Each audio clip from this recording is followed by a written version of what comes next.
ಕಾಂಗ್ರೆಸ್ನಲ್ಲಿನ ಕುರ್ಚಿ ಫೈಟ್ನ ಅಸಲಿ ಆಟ ಈಗ ಶುರುವಾಗಿದೆ. ಬೆಳಗಾವಿಯ ಚಳಿಗಾಲದ ಅಧಿವೇಶನ ಮುಗಿದ ಬಳಿಕ ಕಾಂಗ್ರೆಸ್ನಲ್ಲಿ ಪಟ್ಟಕ್ಕಾಗಿ ಚದುರಂಗದಾಟ ಜೋರಾಗಿದೆ. ಸಿದ್ದರಾಮಯ್ಯ ನಾನೇ 5 ವರ್ಷವೂ ಸಿಎಂ ಅಂತ ಹೇಳಿದ ಮೇಲೆ ಡಿಕೆ ಶಿವಕುಮಾರ್ ಮತ್ತು ಸಿದ್ದರಾಮಯ್ಯ ನಡುವೆ ಒಪ್ಪಂದದ ಸಮರ ಜೋರಾಗಿದ್ದು ಮತ್ತೆ ದೆಹಲಿ ಪರೇಡ್ಗೆ ಸಜ್ಜಾಗಿದ್ದಾರೆ. ನಾವು ಹೈಕಮಾಂಡ್ ಪಾರ್ಟಿ ನಮ್ಮ ಪರವಾಗಿ ಇರೋದು, ಈಗ ನಾನೇ ಮುಖ್ಯಮಂತ್ರಿ. ಬೆಳಗಾವಿ ಅಧಿವೇಶನದ ಬಳಿಕ ಸಿದ್ದರಾಮಯ್ಯ ಅವರು ಸಿಎಂ ಕುರ್ಚಿ ಬಿಟ್ಟು ಕೊಡ್ತಾರೆ ಅನ್ನೋ ವಾತಾವರಣ ಸೃಷ್ಟಿಯಾಗಿತ್ತು. ಅದೇ ಆಸೆಯಲ್ಲೇ ಡಿಕೆ ಶಿವಕುಮಾರ್ ಕೂಡ ಇದ್ದರು ಅನಿಸುತ್ತೆ. ಅವರ ಬಣವು ಅದೇ ನಂಬಿಕೆಯಲ್ಲಿ ಅದನ್ನೇ ಹೇಳುತ್ತಿದ್ದರು. ಆದರೆ ಸಿಎಂ ಪಟ್ಟದ ಚದುರಂಗದಾಟದಲ್ಲಿ ಇಡೀ ಗೇಮ್ ಅನ್ನೇ ಸಿದ್ದರಾಮಯ್ಯ ಚೇಂಜ್ ಮಾಡಿದ್ದಾರೆ. ಯಾವುದೇ ಒಪ್ಪಂದ ಇಲ್ಲ, ಹೈಕಮಾಂಡ್ ನನ್ನ ಪರ, ನಾನೇ 5 ವರ್ಷವೂ ಮುಖ್ಯಮಂತ್ರಿ ಅನ್ನೋ ಮೂಲಕ ಬಂಡೆ ತಾಳ್ಮೆಯನ್ನ ಕೆಣಕಿದ್ದಾರೆ.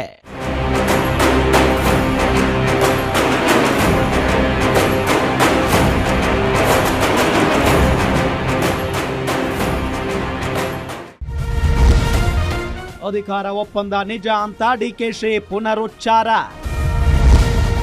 ಮತ್ತೆ ದೆಹಲಿ ದಂಡಯಾತ್ರೆಗೆ ಸಿಎಂ ಡಿಸಿಎಂ ತಯಾರಿ. ಮಂಗಳವಾರ ಎಲ್ಲದಕ್ಕೂ ಹೈ ಸಂದೇಶ ಗ್ಯಾರಂಟಿನ. ನಮ್ಮಲ್ಲಿ ಒಪ್ಪಂದ ಆಗಿದೆ, ಅದರಂತೆ ನಡೆದುಕೊಳ್ಳುತ್ತೇನೆ. ನಾವಿಬ್ಬರು ಮಾತನಾಡಿಕೊಂಡಿದ್ದೇವೆ.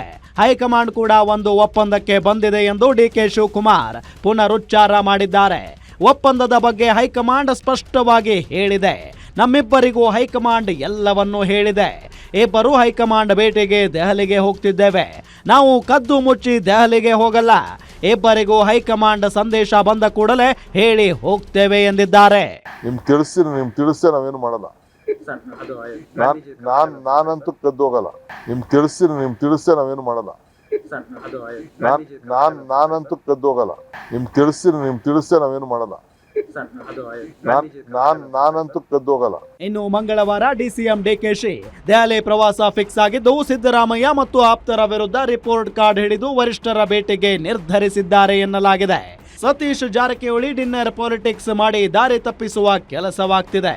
ನಾನು ಪಕ್ಷಕ್ಕಾಗಿ ಕೆಲಸ ಮಾಡಿದ್ದೇನೆ, ನನಗೆ ಕೂಲಿ ಕೊಡಿ ಎಂದು ವರಿಷ್ಠರ ಬಳಿ ಪಟ್ಟು ಹಿಡಿಯುವ ಸಾಧ್ಯತೆಗಳಿವೆ. ಹೈಕಮಾಂಡ್ ಒಪ್ಪಂದದಂತೆ ಅಧಿಕಾರ ಹಂಚಿಕೆ ಬಗ್ಗೆ ಚರ್ಚೆ ನಡೆಸುತ್ತಾ ಇಲ್ವಾ ಎಂಬ ಕುತೂಹಲ ಹೆಚ್ಚಾಗಿದೆ.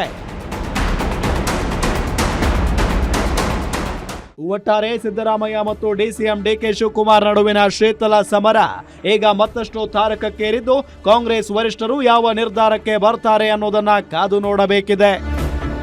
ಕವನ Shivanna, political bureau, guarantee news, Bengaluru.